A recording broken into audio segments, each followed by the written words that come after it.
miércoles. Ya anticipábamos, bueno, lo de cada miércoles, nuestra conversación siempre grata con Asdrúbal Oliveros al frente de Ecoanalítica. Y mire, por ejemplo, para poner en contexto el primer planteamiento, este lunes el Banco Central de Venezuela ha iniciado septiembre con intervención cambiaria de 108 millones de dólares. Se acumula más de 3.600 millones de dólares en el año 2024, en lo que va de año.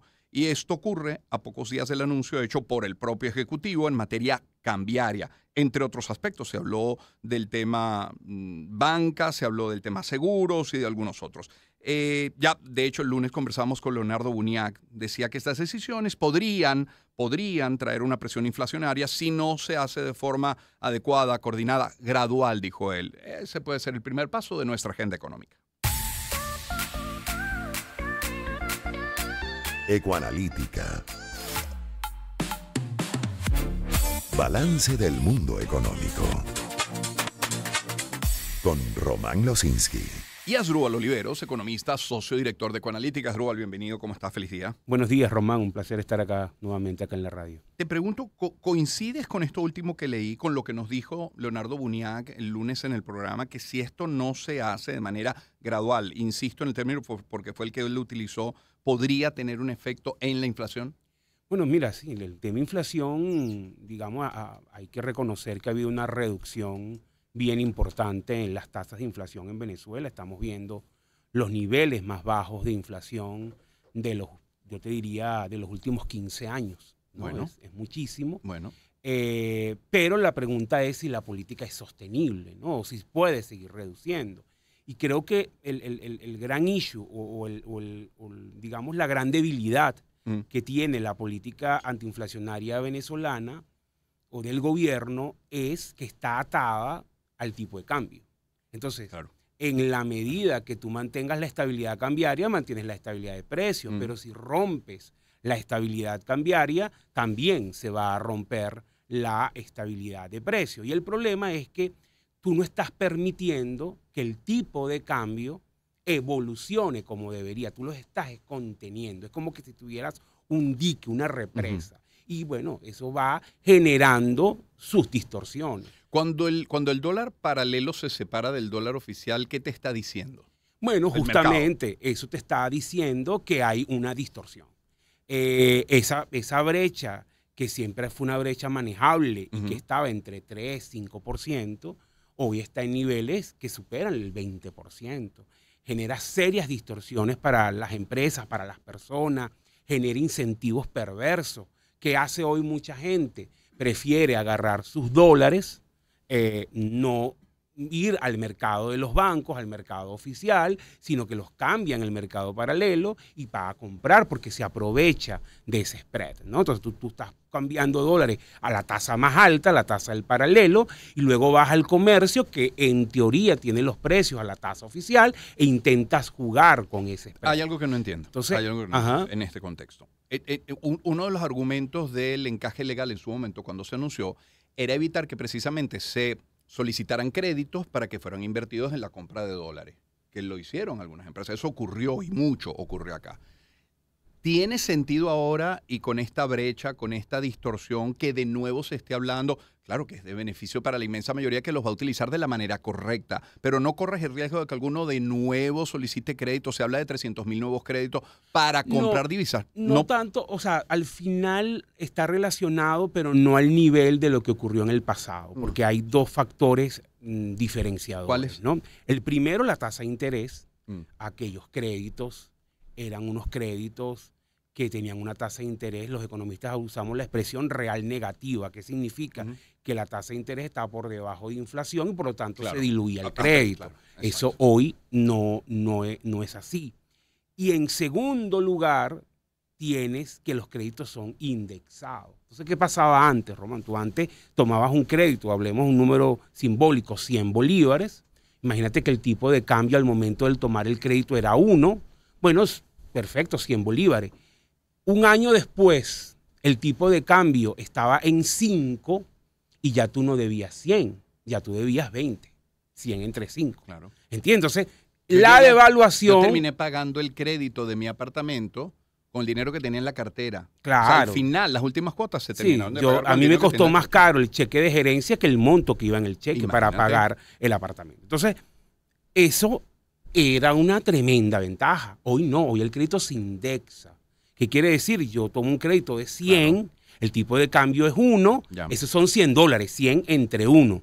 Si en un año el tipo de cambio está en 5, lo que hace es que el crédito va a su valor original en dólares. Claro. Entonces ya no hay ganancia por devaluación. Claro, claro, Ese entiendo. segundo factor es muy Es muy poderoso claro. y hace que no tenga sentido tomar un crédito Exacto. solo para comprar Entiendo, dólares. claro. ¿Entiendes? No tiene ningún sentido. Sin embargo, Ujú. la brecha sí genera distorsión porque obviamente tú tomas el crédito, si quieres proteger el negocio, tienes que cambiarlo a dólares y, bueno, usar eso para tu capital de trabajo, Ya. pero efectivamente sí genera elementos de Ujú. presión cambiaria, ¿no? Y por eso el concepto de gradualidad del cual hablaba Leonardo, y estoy de acuerdo, esa reducción del encaje debería ser gradual. Por cierto, una promesa que ya las autoridades habían hecho en el pasado. O sea, ya incluso cuando se hicieron los primeros anuncios en materia económica, por allá en el año 2021-22, ya se hablaba de una reducción de encaje gradual. Ujú. Se hicieron 2 reducciones y hasta ahí Hasta ahí quedó. llegó. Entonces, esperemos que ahora pues haya un efecto mucho más largo y más paulatino para que efectivamente se sienta, porque una de las grandes necesidades que tiene el sector privado es el crédito, que necesita financiamiento, la empresa, el negocio, tanto el grande Ujú. como el pequeño y el mediano necesitan financiamiento. Ahora, es Asdrúbal Oliveros que nos acompaña. Siendo que hoy tenemos esa brecha, que como tú has dicho, supera 20%, ¿cómo haces para estrecharla, para volver a unificar esos Bueno, ese dos es indicadores? ese es parte de la labor del Banco Central. Tú tienes 2 mecanismos, Román. El primero es, bueno, probablemente forzar a que la tasa paralela retroceda. ¿Cómo? ¿Verdad? Entonces, bueno, Mm. metes divisas al Ah, mercado, listo, inyección. pero tienes que inyectar divisas, tienes que garantizar que haya oferta, ¿verdad? Ujú. También puedes aplicar políticas de contención de materia en bolívares, o sea, ahí tienes diferentes instrumentos de política monetaria e incluso de política fiscal para hacer ese retroceso. También puedes reducir la brecha, bueno, moviendo la tasa oficial. Si tú me preguntas a mí Devaluación. de evaluación. Ok. Yo creo que la tasa oficial en el nivel que está de casi menos de 37 bolívares por dólar, si no me falla la memoria, 36.6, no es una tasa adecuada, es una tasa que está contenida, que está muy lejos de ser la tasa de equilibrio de esta economía y que tú deberías moverla. Ahora, ¿la vas a mover de un solo golpe? No, la puedes mover de manera gradual, irla ajustando e ir cerrando esa brecha. Entonces yo sí creo que hace falta, más importante que la devaluación, la gente se centra en la devaluación, pero para mí más importante es controlar la brecha.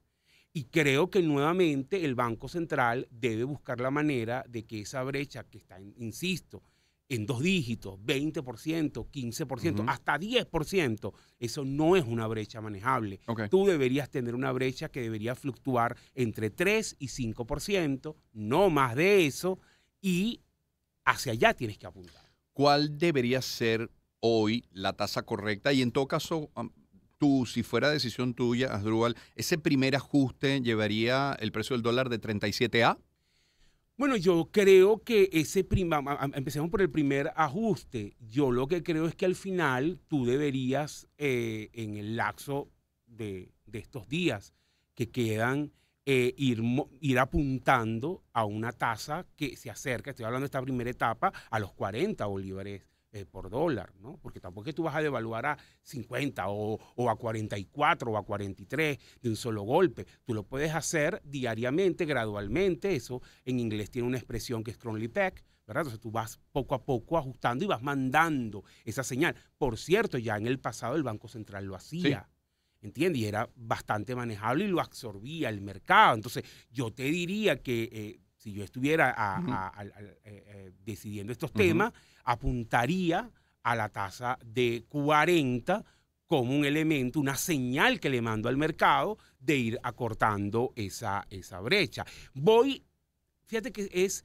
hacer lo que viene haciendo el gobierno, pero con un plus, ¿no? Es decir, sigo liquidando, tratando de mantener la liquidación de divisas en la medida que el ingreso petrolero me lo permita, sigo manteniendo la liquidación, pero voy mandando la señal que voy ajustando la tasa. ¿Entiendes? Entonces, ese es el punto. ¿Cuánto es la tasa hoy de equilibrio? Bueno, Román, ese sí es un gran tema, porque el rezago es tan grande que hoy la tasa de equilibrio de Venezuela es más del doble. Por eso te digo que tienes que actuar con rapidez. Ojo, quiero aclarar que esto no quiere decir que es que mañana vas a llevar la tasa a ese nivel por sobre los 80 bolívares por dólar. Sí. No, pero lo que te está diciendo el modelo económico, lo que te está diciendo la teoría económica es, oye, 36.6 no es un nivel adecuado. Tienes que empezar a ajustar para que la economía vaya a su equilibrio. Eso es lo que te está diciendo el modelo, ¿entiendes? Entonces tú tienes que ir, la primera señal es reducir la brecha y ir moviendo la tasa de cambio en función de la dinámica del equilibrio. Esa debería ser una de las metas de este nuevo gabinete económico. Totalmente. Sí. Yo creo que en un país, insisto, en un país como Venezuela, donde devaluación e inflación es casi unos hermanos siameses, y donde el elemento clave es la brecha, insisto, no es, la gente se centra en el nivel del dólar paralelo, en el nivel del dólar oficial. Para mí no es el punto es la brecha. Tú tienes que mantener controlada esa brecha, creo que tiene que ser un objetivo de política, una prioridad, ¿no? Sí. Es Asdrúbal Oliveros que nos acompaña a esta hora, como cada miércoles en nuestro programa. Vuelvo al tema del ajuste al encaje legal, que fue prácticamente con lo que titularon todos los medios luego del anuncio de Delcy Rodríguez. Bueno, hubo muchos más. Muchos más, pero digamos, la inmensa mayoría de los medios titularon por allí, claro. Se fueron por allí. Este ajuste en el encaje legal obviamente traerá beneficios en materia crediticia. Ahora, ¿cuándo y para quiénes va a mejorar el crédito? Mira, Román, en honor a la verdad, y no pretendo aquí engañar a la gente, la mejora del crédito en una primera etapa beneficia al sector de grandes empresas, claro. Grandes y medianas empresas, claro. ¿Verdad? Luego de ahí, bueno, va como en cuentagotas, ¿no? Entonces tú ya pymes o más pequeñas o emprendedores es mucho más complicado. Si bien el gobierno ha hecho anuncios de financiamiento directamente a emprendimientos, sobre todo con impulso de la banca pública, y el Banco de Venezuela ha hecho un trabajo importante, aquí estamos hablando de términos macro, más allá de iniciativa, sigue siendo pequeño. El grueso del crédito es principalmente grandes empresas. Si vamos más general, más, digamos, más descuidado o con menos oportunidades están las personas naturales. Es decir, todavía falta para masificar crédito en tarjetas de crédito, claro. Que han aumentado. Si tú ves el comportamiento del crédito en tarjetas de crédito, se ha multiplicado por casi 6 esa cartera. O sea, claro, venía de ser muy chiquita, exacto. Viene aumentando, pero sigue siendo insuficiente. Crédito para vehículos está surgiendo, pero también es muy pequeño. Y ni hablar de crédito inmobiliario, que es casi inexistente. Entonces, en una primera etapa, el beneficio del crédito es las corporaciones, grandes y medianas empresas, luego obviamente pyme, menor medida emprendedores, y luego la gente. Si tú me dices cómo va a ser un poco la escala, ¿no? El orden de prioridades, ¿no? Entonces, efectivamente, no va a ser, no lo vemos, espero estar equivocado, que una mejora de crédito para todo el mundo. Es muy desigual, ¿no? Entonces, unos se benefician más que otros. Incluso dentro de las grandes empresas, tampoco es que le cae a todas, hay que aclararlo. Allá hay algunos sectores privilegiados. Alimentos, tiene mucha lógica, sector salud. Entonces, también dentro de grandes empresas hay discriminación y mayores prioridades para algunos sectores. Entiendo. Asdrúbal Oliveros, nuestro invitado, es la agenda económica de esta semana de la mano de Ecoanalítica. Asdrúbal ha sido titular también en muchos medios. 13 meses de crecimiento sostenido, por ejemplo, del turismo. Pero se habla de muchos meses de crecimiento. Ojo, eso sin duda siempre será una buena noticia. Esa noticia buena, insisto, tiene peros. El pero podría ser de dónde venimos. Es decir, ha habido crecimiento, pero ¿dónde venimos? Y en todo caso, más allá de los meses de crecimiento, las señales que hoy se envían en materia política, por ejemplo, o estas señales en materia económica con los anuncios y el cambio de gabinete la semana pasada, ¿apuntan a qué dirección? Mira, peros hay, yo te diría el primer gran pero, bueno, la demora en publicación de estas cifras, y se publicaron, lo cual valoramos, pero no hay mayor detalle. Entonces también tú necesitas, para poder hacer un análisis, detalles de todos los elementos. Hubo un cambio de año base y no tenemos información de cómo se hizo el anclaje, es decir, pasar del año que estaba antes al nuevo año. Entonces hay unos elementos metodológicos que todavía no tenemos con claridad y que afectan la dinámica del análisis, ¿no? Nosotros, por ejemplo, que tenemos nuestro propio modelo, obviamente no pretende competir con el Banco Central, es más bien una guía justamente porque no aparecen los datos con la rapidez que se necesita. Entiendo. Nos da niveles de crecimiento más bajos que los que señalan allí. Es un elemento para contrastar y para revisar. Obviamente que la situación política afecta el elemento de incertidumbre, el elemento de confrontación, el elemento de la falta de reconocimiento internacional. Afecta, claro, porque tú tienes posibilidades de más sanciones, tienes posibilidades, o más bien la falta de posibilidad de acceder a financiamiento, tienes el temor del el elemento de Estado de Derecho y de seguridad jurídica, que son factores que inhiben, que detienen el propio país. O sea, hay un antes del 28 y un después del 28 de julio, ¿no? Obviamente antes había mucha expectativa, pero el nivel de actividad nosotros lo medimos a través de ventas comerciales, a través de imágenes satelitales que nos ayudan a entender. Tú ves claramente el contraste. Yo te diría, no, la semana que viene a lo mejor lo comentamos, tendremos los datos, pero los niveles preliminares de ventas comerciales de agosto son los peores del año. Preliminares, vamos a ver cómo termina el número, pero ya eso es un primer elemento. Los niveles de movilización, de actividad, de actividad industrial que vemos a través de imágenes satelitales muestran caídas importantes respecto a julio y junio. Entonces sí hay un cambio porque entraste como en un modo expectante. ¿Qué va a pasar? ¿Cómo se va a resolver esto? O sea, hay un tema político, creo que todos lo hacemos, no es mi área de análisis, pero todo el mundo lo que quiere saber es cómo va a resolverse. Y entonces eso inhibe, eso te coloca en una expresión muy gringa que es wait and see. Bueno, esperar a ver. Entonces, uno como consultor incluso lo ves, tienes propuestas de trabajo y todo el mundo te dice, claro, esperemos unos meses. Eso es lo que te está mandando, es una señal que hay como un freno. No voy a decir una caída, no tengo elementos de análisis para decir todavía que es caída, pero sí creo que es bien evidente que hay un freno en la actividad económica. Pero esa inhibición nos ha acompañado todo 2024. O sea, estamos inhibidos hasta vamos a esperar carnavales y después, bueno, vamos a esperar Semana Santa. Sí, y Román, es verdad que todo estaba esperando, pero bueno, también era una había actividad económica porque había, sobre todo a partir de abril, lo comentamos muchas veces en esta agenda, el gobierno inyectó dinero, las liquidaciones de dólares de junio y julio, sumadas ambas, dan más de 1.800 millones de dólares. Nosotros nos da un poquito más alto que 3.600. Asúmese 3.600 para no entrar en el debate de qué cifra es. Bueno, yo te diría que si ese fuese el número, prácticamente la mitad de eso se liquidó en 2 meses. Para que tú veas el nivel. Entonces, eso generaba tracción en la dinámica económica. Hoy, número uno, es verdad que tú no estabas expectante de lo que iba a pasar, pues ya pasó. Pero lo que pasó exacerbó el conflicto, no lo resolvió como todos teníamos la esperanza que ocurriera.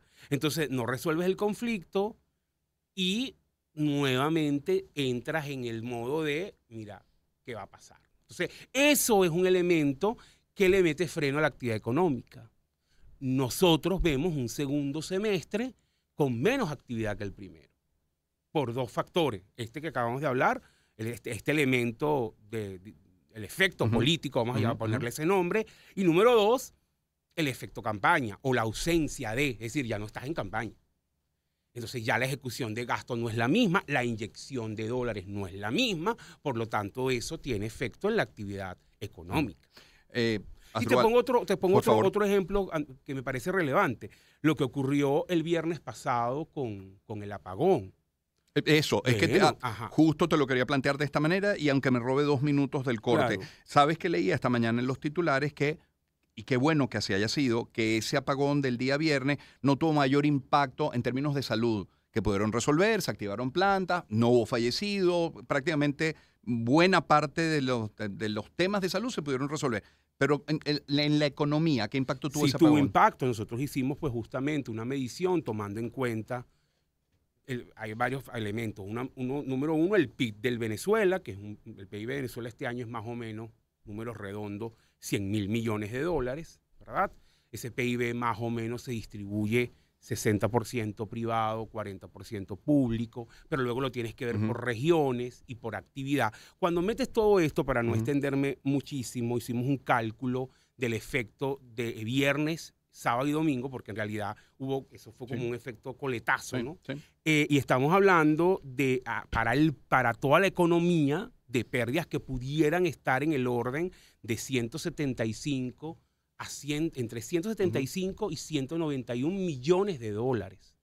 Y que solo en el caso del sector privado, eso está en el orden entre 101 y 110 millones de dólares. En un contexto donde es tan complicado conseguir financiamiento, donde crecer es tan difícil, tener este tipo de problemas no ayuda. Eso, por supuesto, genera, más allá del día del apagón, genera todo un efecto que se mantiene en el tiempo. Si se me dañó una planta, si una máquina no funcionó bien, ¿entiendes? O sea, hay unos elementos de permanencia que van más allá del apagón general. Y ni hablar de las regiones que siguen teniendo pues problemáticas eléctricas permanentes, ¿no? Entonces, esto fue porque fue un apagón nacional. Entonces, eso es un ejemplo de cómo estos factores inhiben o generan, digamos, unas consecuencias que están más allá de los típicos problemas macro, inflación, devaluación, crecimiento, ¿no? Claro, no es lo mismo ese apagón en una economía robusta que en la economía que nos ocupa. Exactamente. Asdrúbal, agradecido por esta visita. No, a ti, muchas gracias. Asdrúbal Oliveros es economista, socio director de Ecoanalítica. Cada miércoles nuestra agenda económica de la mano de Ecoanalítica. Pausa y volvemos.